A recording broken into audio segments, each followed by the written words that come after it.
हम लोग देख लेते हैं बच्चा तुम्हारा डाइलेक्ट्रिक कांस्टेंट। डाइलेक्ट्रिक कांस्टेंट क्या होता है, लिखते हैं the ratio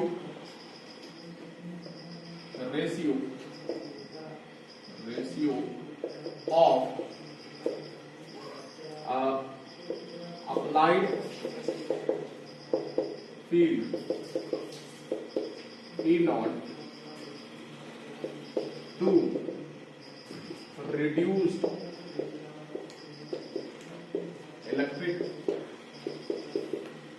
field E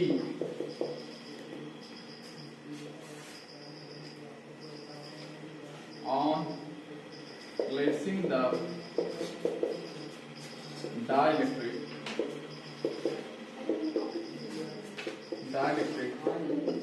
between the plates of capacitor. ठीक, that is A is equal to E naught upon E. ठीक है, ये लिख ले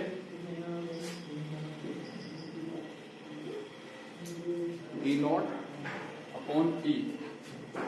Since यहां पर देखना E naught is greater than E, so A is always greater than 1.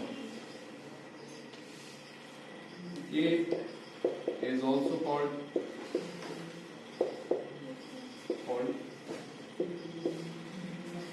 a specific inductive capacity.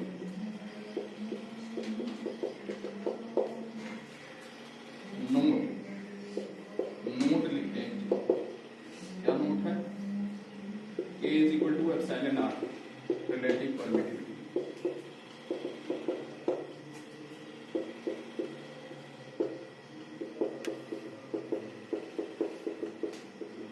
ठीक है, देखो जो डाइलेक्ट्रिक कांस्टेंट है बच्चा, वो तुम्हारा रेशियो है किसका किसका, अप्लाई जो फील्ड की। जब डाइलेक्ट्रिक तुम्हारा यहां पर तुम्हारा दो प्लेट्स था, दो प्लेट्स के बीच में तुम्हारा क्या था, ई नॉट फील्ड था बच्चा, क्या था, ई नॉट फील्ड था। ठीक, अब देखो यहां पर डाइलेक्ट्रिक के बीच में वैक्यूम था, ठीक है, तब जो तुम्हारा फील्ड का वैल्यू था वो ई नॉट था। जैसे ही प्लेस किए तो तुम्हारा डाइलेक्ट्रिक के अंदर तुम्हारा क्या हो गया, फील्ड का वैल्यू डिक्रीज हो गया बच्चा। ठीक है, फील्ड का वैल्यू क्या हो गया, डिक्रीज हो गया। तो फील्ड का जो डिक्रीज वैल्यू था वो तुम्हारा कितना था, E इज इक्वल टू था ई नॉट माइनस ईपी था बच्चा, था कि नहीं था? यही वाला क्या थे, जो ईपी इधर अंदर डेवलप हो जा रहा था तो ई का वैल्यू जो निकल रहा था ई नॉट माइनस ईपी निकल रहा था बच्चा। ठीक है, अब देखो K इज इक्वल टू तुम्हारा क्या हो गया, epsilon sorry E not upon E, मतलब जो तुम्हारा पहले वैक्यूम में जब तुम्हारा फील्ड अप्लाई किए थे वो वाला ई नॉट हो गया, और अपॉन ई तुम्हारा हो गया जब तुम्हारा डाइलेक्ट्रिक प्लेस किए तो रिड्यूस वैल्यू ऑफ ई वो हो गया बच्चा। तो दोनों का रेशियो को हम लोग K बोल रहे हैं बच्चा। अब बेसिकली ये बताता क्या है सर, यहां से देखो एक चीज, यहां से बताएगा तुम्हारा कि अपॉन प्लेसिंग, यहां से देखना एक चीज यहां पर बता रहे हैं, ठीक है, इसको लिखना नहीं है। मान लो K इज इक्वल टू तुम्हारा 2 है, ठीक है, मान लो K तुम्हारा कितना है, 2 है बच्चा। ठीक है, अच्छा यहाँ पर ई नॉट कितना हो जाएगा, देख लो E not by E is equal to 2 हो गया, तो ई इज इक्वल टू कितना हो जाएगा बताओ, ई नॉट अपॉन 2। अब देखो मतलब कहने का मतलब कि ध्यान देना कि तुम्हारा जैसे ही डाइलेक्ट्रिक प्लेस किए तो जो फील्ड है वो रिड्यूस हो गया आधा। अगर मान लो 2 लिए हैं, ठीक है, 2 लिए हैं तो जो फील्ड है जैसे ही हम लोग डाइलेक्ट्रिक डालेंगे between the plates of the capacitor, तुम्हारा क्या हो जाएगा कि जो फील्ड का वैल्यू है वो आधा रह जाएगा बच्चे। बात समझ में आ रहा है, किसका आधा, जो पहले अप्लाई किए थे उसका आधा। तो ये बेसिकली बताता है कि तुम्हारा कितना टाइम्स हो जाएगा फील्ड का वैल्यू, कितना घट जाएगा जब डाइलेक्ट्रिक प्लेस करेंगे बच्चा। बात समझ में आ रहा है कि नहीं, कितना गुना डाइलेक्ट्रिक का सॉरी इलेक्ट्रिक फील्ड का वैल्यू घट जाएगा upon placing the dielectric between the plates of the capacitor बच्चा। बात समझ में आ रहा है कि नहीं आ रहा, तो ये बता रहा है तुम्हारा क्या, कि डाइलेक्ट्रिक कांस्टेंट बच्चा। ठीक है, बात समझ में आ रहा है कि नहीं, तो यहां पर लिख भी सकता है कि dielectric constant tells, dielectric constant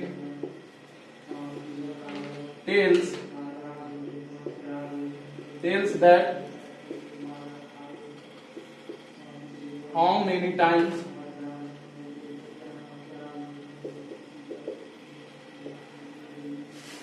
how many times the electric field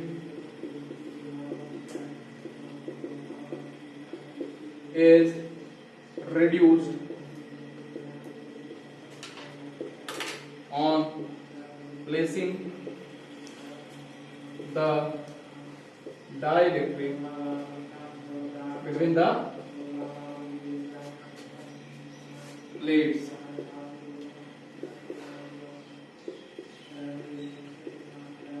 of capacitor. ठीक है बच्चा, ठीक, इसमें कोई दिक्कत? अच्छा, अभी यहां पर एक चीज देखना, ऊपर भी तुम्हारा क्या है, ई नॉट है, तो यहाँ का जो यूनिट होगा न्यूटन पर कूलम, नीचे वाला भी तुम्हारा न्यूटन पर कूलम, दोनों कैंसिल हो जाएगा। तो के जो है वो तुम्हारा बेसिकली क्या है, it is a pure number. ठीक है, इसी को हम लोग याद करो, पीछे में देखे थे कि के ही तुम्हारा रिलेटिव परमिटिविटी भी होता था।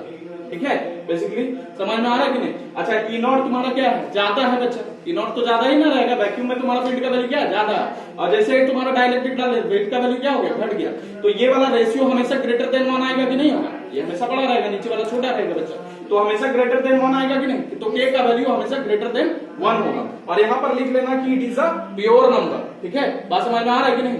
बुझलिस कि ना बुझलिस? चलो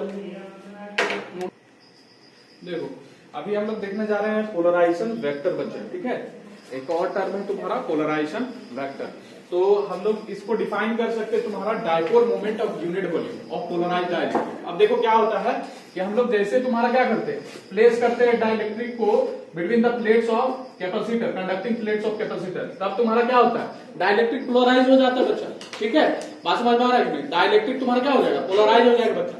अब पोलराइज हो जाएगा तो इकाई वॉल्यूम में, पोलराइज होने का मतलब क्या है कि तुम्हारा डाइपोल बनेगा बच्चा, डाइपोल बनेगा कि नहीं, और डाइपोल बनेगा तो डाइपोल मोमेंट होगा बच्चा।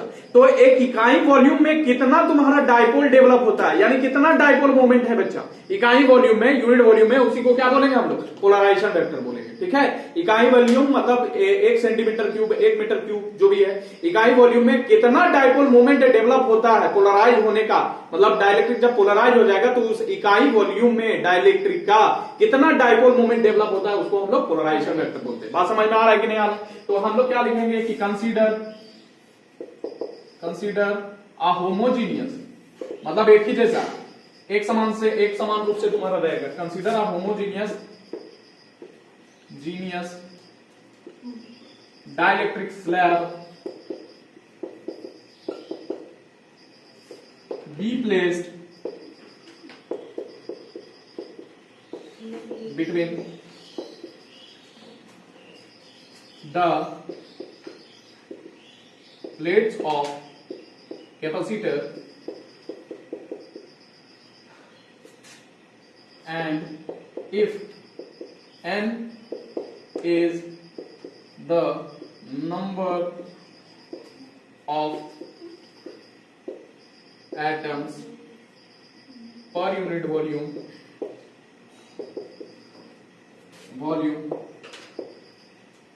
then polarization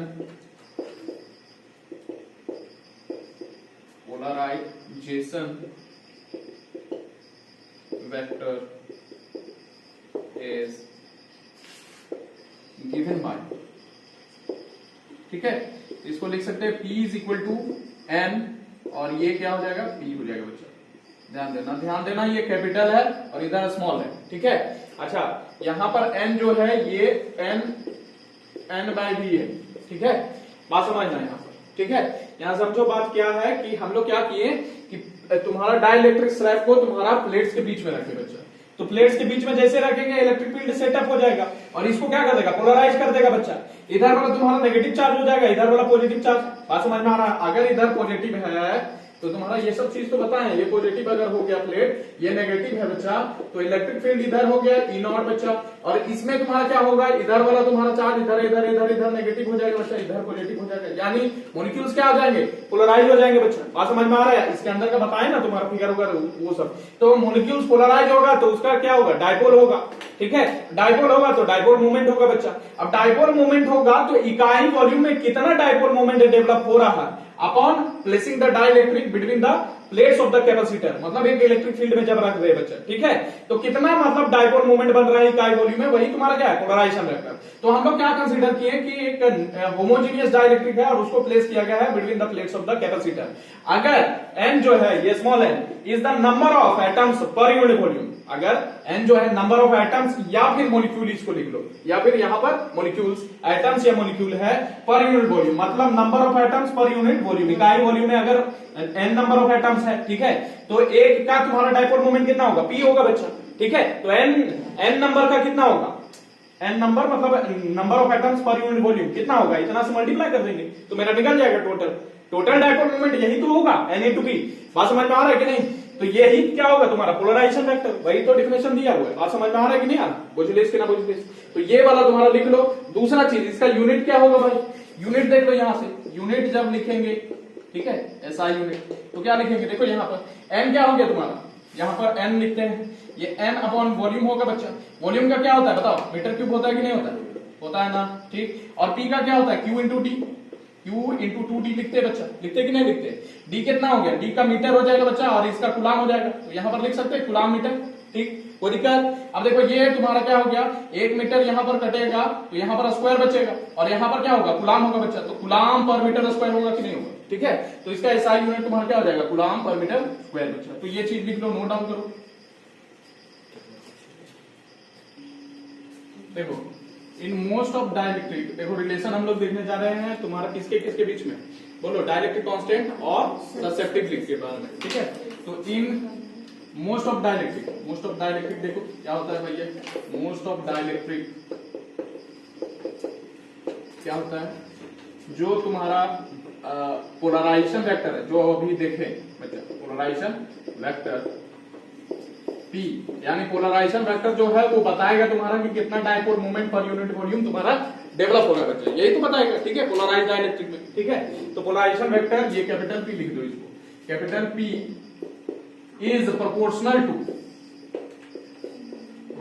टू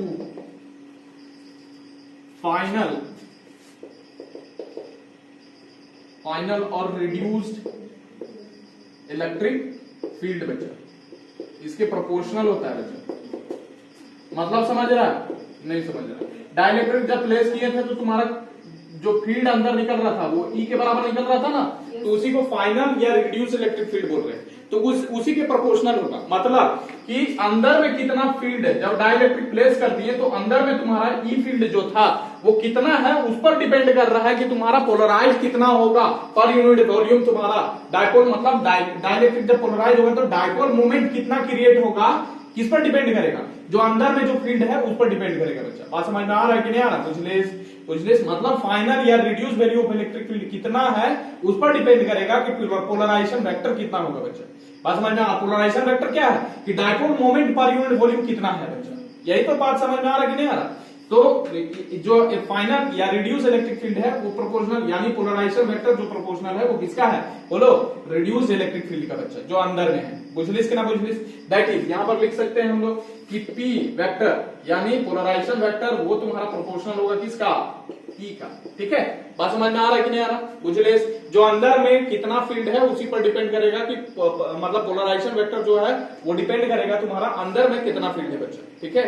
जब डाइलेक्ट्रिक प्लेस किए तो तुम्हारा फील्ड क्या हो गया, रिड्यूस हो गया, तो रिड्यूस्ड फील्ड का जो वैल्यू होगा उस पर पोलराइजेशन वेक्टर डिपेंड करेगा, यानी प्रोपोर्शनल होगा बच्चा। बात समझ में आ रहा है कि नहीं आ रहा? बात समझ में आ रहा? अगर ये वाला फील्ड का वैल्यू ज्यादा होगा, अंदर में फील्ड का वैल्यू ज्यादा होगा तो पोलराइजेशन वेक्टर ज्यादा होगा। पोलराइजेशन वेक्टर ज्यादा होगा इसका मतलब डाइपोल मोमेंट जो है पर यूनिट वॉल्यूम वो ज्यादा होगा बच्चा।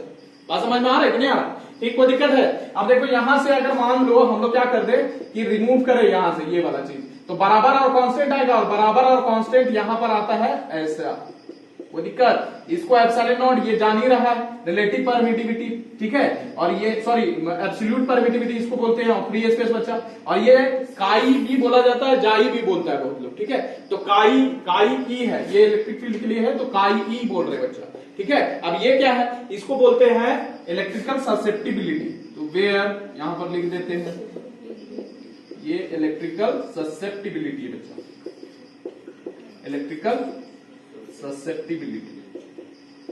अब ये क्या है sir, susceptibility which is the natural measure measure of polarizability of the dielectric, polarized dielectric. Dielectric मतलब कुछ समझ में आ रहा है? नहीं, याद करो तुम्हारा एटॉमिक पोलराइजेबिलिटी बताए थे। एटॉमिक पोलराइजेबिलिटी में हम बताए थे तुम्हारा कि एक एटम अगर फील्ड में रखा जाए तो तुम्हारा क्या हो जाएगा? पोलराइज हो जाएगा बच्चा। तो पोलराइजेबिलिटी एक एटम के लिए जब बात करते हैं तो एटॉमिक पोलराइजेबिलिटी जो पढ़ा है तुम लोग को पहले, ये बताए थे अल्फा वाला रे, अल्फा वाला बताए थे ना, वो एटॉमिक पोलराइजेबिलिटी था, वो एक एटम का बात करता था। ये वाला तुम्हारा ससेप्टिबिलिटी जो है वो पूरा तुम्हारा डाइलेक्ट्रिक का बात करेगा, यानी बंच ऑफ मॉलिक्यूल्स का बात करेगा। बात समझ में आ रहा है कि नहीं? तो जब एक मॉलिक्यूल या एक एटम का बात करना हो तो एटॉमिक पोलराइजेबिलिटी का बात करते हैं हम लोग बच्चा। जब पूरा डाइलेक्ट्रिक का बात करते हैं तो तुम्हारा क्या हो गया? ससेप्टिबिलिटी का बात करेंगे। अब देखो ध्यान से कि पोलराइजेबिलिटी क्या था? पोलराइजेबिलिटी इज नथिंग, मतलब जितना पोलराइजेशन हो रहा है उसी को हम लोग पोलराइजेबिलिटी बोलते हैं। ठीक है, किस हद तक पोलराइजेशन हो रहा है, बात समझ में आ रहा है कि नहीं? उसको क्या बोलते थे हम लोग? पोलराइजेबिलिटी बोलते थे। यहां पर क्या है? ससेप्टिबिलिटी वही होगा कि तुम्हारा डाइलेक्ट्रिक में कितना मॉलिक्यूल्स, मतलब कितना जल्दी तुम्हारा पोलराइज हो जाएगा बच्चा। ठीक है, हाई तुम्हारा अल्फा का मतलब है कि एक एटम या एक मॉलिक्यूल तुम्हारा पोलराइज बहुत जल्दी हो जाएगा। अगर पूरा ले रहे हैं डाइलेक्ट्रिक तो ससेप्टिबिलिटी अगर हाई है तो इसका मतलब ये बहुत फटाक से तुम्हारा क्या हो जाएगा? जैसे इलेक्ट्रिक फील्ड लगाएंगे तो तुम्हारा क्या होगा? जल्दी पोलराइज हो जाएगा बच्चा। बात समझ में आ रहा है कि नहीं आ रहा? बुझलिस कि ना बुझलिस? अगर हाई ससेप्टिबिलिटी है तो डाइलेक्ट्रिक जल्दी पोलराइज हो जाएगा। बात समझ में आ रहा है कि नहीं आ रहा? बुझलिस कि ना बुझलिस? कोई दिक्कत है? अच्छा, ये मटेरियल का प्रॉपर्टी है बच्चा, ये मटेरियल पर डिपेंड करता है। ग्लास, इसका ग्लास तुम्हारा होगा, फिर एयर होगा, माइका होगा, सिरामिक्स होगा, ये सब डाइलेक्ट्रिक में आता है। ठीक है, तो डिपेंड करता है कि मटेरियल कैसा है, नेचर ऑफ मटेरियल पर डिपेंड करेगा ससेप्टिबिलिटी, कितना जल्दी तुम्हारा पोलराइज होगा अपॉन अप्लाइंग डाइलेक्ट्रिक फील्ड। बच्चा बात समझ में आ रहा है कि नहीं आ रहा? कोई दिक्कत है यहां तक? तो यहां पर लिख सकता है इट डिपेंड्स अपॉन, या फिर जाई ई लिख देते हैं, जाई E depends upon material polarizing nature of material ना, नेचर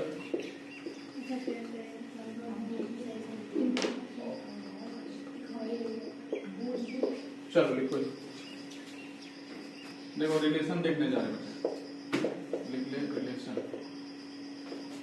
अच्छा, हम लोग जानते हैं क्या है कि जो E होता था वो E नॉट माइनस EP होता था बच्चा, होता था कि नहीं होता था? कोई दिक्कत? अब देखो यहां से एक चीज निकाला जाए, अगर E नॉट तुम्हारा निकाला जाए तो कितना हो जाएगा? E प्लस EP हो जाएगा। कोई दिक्कत है यहां तक? नहीं। अब EP हम लोग जानते हैं, but EP is equal to क्या होता था? Sigma P upon epsilon naught होता था कि नहीं होता था? ठीक है, ये वाला देखे थे पीछे। ठीक है, तो EP कल ही देखे थे तुम्हारा कि EP क्या था तुम्हारा? Sigma P upon epsilon naught होता था बच्चा, था कि नहीं था? ठीक, अब यहां पर बैठा दे, देन यहां पर E नॉट क्या हो जाएगा? E plus sigma P upon epsilon not. अब किनारे एक चीज लिख लेना। ठीक है, यहां पर क्या होता है कि सिग्मा P जो होता है ना बच्चा, सिग्मा P वो बराबर होता है तुम्हारा, यहीं पर लिख देते हैं, but sigma P is equal to तुम्हारा क्या होता है? P के बराबर होता है। ठीक है, बात समझ में आ रहा है? देखो यहां पर कैसे सिग्मा P के बराबर कैसे, तो यहां पर हम लोग जानते हैं सिग्मा P को हम लोग लिख सकते हैं Q बटा एरिया, हो सकता है? अरे यही तो है तुम्हारा पोलराइज चार्ज का जो तुम्हारा है, चार्ज पर यूनिट एरिया को ही तो हम लोग चार्ज डेंसिटी बोलते हैं, सरफेस चार्ज डेंसिटी, इसी को तो बोलते हैं। बात समझ में आ रहा है कि नहीं आ रहा? बोलो, कोई दिक्कत? इसी को बोलते हैं ना। तो सिग्मा P तुम्हारा क्या हो गया? Charge per unit area. और यहाँ पर देखो, यहां से निकालेंगे तुम्हारा Q इज इक्वल टू क्या निकलेगा? सिग्मा P A निकलेगा। बोलो, कोई दिक्कत? अब यहां से देखो पोलराइजेशन वेक्टर जो था ये P, ये N और P था बच्चा, था कि नहीं? और ये क्या होता है? N upon volume. ठीक है, और P क्या होगा? Q इंटू D होगा कि नहीं होगा? बोलो, कोई दिक्कत है यहाँ तक? समझ में आ रहा है कि नहीं? वॉल्यूम को लिख सकते हैं हम लोग एरिया इंटू डी बच्चा, कोई दिक्कत हो जाए बोलो, कोई दिक्कत है? समझ में आ रहा है कि नहीं आ रहा? अच्छा यहाँ से पी, ये एन बेसिकली अभी हटा दो, एन का कोई अभी काम नहीं है, अभी समझ लो ये एन क्या था, एन मॉलिक्यूल्स जब था बच्चा, ठीक है? तो एन अभी बेसिकली हटा दो तुम्हारा, ये पर यूनिट वॉल्यूम मान दो, ठीक है? तो यहाँ पर पी क्या हो जाएगा देखो ध्यान से, क्यू की जगह पर हम लोग लिख सकते हैं सिग्मा पी इंटू ए, बोलो क्यू की जगह पर लिख सकते हैं ये जो निकालने बच्चा, तो यहाँ पर sigma P into A into D upon area into D लिख सकते हैं, देखो लिख सकते हैं कि नहीं लिख सकते, बोलो कोई दिक्कत है? यहाँ से डी डी खत्म, ए खत्म, बचेगा क्या? P is equal to sigma P. फिर से समझ लो कि सिग्मा पी को हम लोग लिख सकते हैं क्यू अपॉन में ए बच्चा, चार्ज पर यूनिट एरिया लिख सकते हैं, क्यू को हम लोग लिख सकते हैं सिग्मा पी, जब ये वाला उधर मल्टीप्लाई होगा cross multiply, sigma P into A हो जाएगा बच्चा, पी को हम लोग जानते हैं एन यहाँ पर लगा हुआ था, ठीक है? तो dipole moment per unit volume, ठीक है? तो इसको हम लोग लिख सकते हैं एन बेसिकली अभी हटा दो, नंबर जो है नंबर्स को हटा दो, पी अपॉन वॉल्यूम हो जाएगा बच्चा, ठीक है? यानी dipole moment per unit volume. अब वॉल्यूम को हम लोग एरिया इंटू डी लिख सकते हैं कि नहीं लिख सकते, ठीक है? लिख सकते हैं कि नहीं? लिख दिए। और पी को हम लोग क्या लिख सकते हैं? क्यू इंटू टू डी लिख सकते हैं कि नहीं लिख सकते? बताओ कोई दिक्कत है? Q इंटू टू डी या डी जो भी है, ठीक है? बात समझ में आ रहा है कि नहीं? यहां से तुम्हारा क्या होगा, डी डी तुम्हारा क्या हो जाएगा, कैंसिल हो जाएगा, एरिया एरिया कैंसिल हो जाएगा बच्चा, तो बचेगा क्या चीज? Sigma P, P is equal to sigma P, ठीक है? अरे ये डी ही लेना है तुम्हारा, डायपोल तुम्हारा जब बनेगा तो तुम्हारा डी ही ले रहे हैं, ठीक है? ये डी लेंथ ले रहे हैं, दोनों के बीच में डिस्टेंस क्या है? डी है बच्चा। बात समझ में आ रहा है कि नहीं आ रहा? ठीक, तो क्यू ये डी टी कट जाएगा, एरिया एरिया कट जाएगा, sigma P is equal to क्या निकलेगा? सिग्मा पी निकलेगा बच्चा। कोई दिक्कत? बताओ समझ में आ रहा है कि नहीं? तो यहाँ पर सिग्मा पी लिख देंगे पी के बराबर, तो ई नॉट को हम लोग क्या लिखेंगे बोलो? ई प्लस तुम्हारा पी अपॉन एप्सिलॉन नॉट लिख सकते हैं, यहाँ पर किनारे लिख लेना, ये चीज तो लिखी थी, ठीक? अच्छा एक चीज देखो, बट एक और चीज हम लोग जानते हैं क्या? T इज इक्वल टू क्या होता है? एप्सिलॉन नॉट जाई ई और ई बच्चा, ये होता है कि नहीं होता है? अभी जस्ट बताएं, कोई दिक्कत? कोई दिक्कत बोलो, समझ में आ रहा है कि नहीं आ रहा? तो क्या हो जाएगा देखो, यहाँ से इधर लिख देते भाई, तो ये वाला तुम्हारा यहाँ पर लिख दे, ई नॉट हो गया, ई हो गया, प्लस पी के जगह पर हम लोग क्या लिख देंगे? एप्सिलॉन नॉट जाई ई, और तुम्हारा क्या हो जाएगा बोलो? ई हो जाएगा बच्चा, ठीक है? अब एप्सिलॉन नॉट होगा कि नहीं होगा? कोई दिक्कत यहाँ पे? अब देखो ये खत्म हो जाएगा, बचेगा क्या तुम्हारा इधर से? ई नॉट इज इक्वल टू तुम्हारा क्या होगा? ई प्लस जाई, देखो इन दोनों से हम लोग कॉमन ले सकते कि नहीं ले सकते, बोलो? ले सकते हैं, तो 1 प्लस जाई ई लिख सकते हैं इसको बच्चा, लिख दे। अब ई नॉट इसको इधर ले आते, तो ई नॉट अपॉन ई हो जाएगा बच्चा, इज इक्वल टू 1 प्लस जाई, ठीक है? और ई नॉट बाय ई को हम लोग के लिख सकते कि नहीं लिख सकते, ठीक है?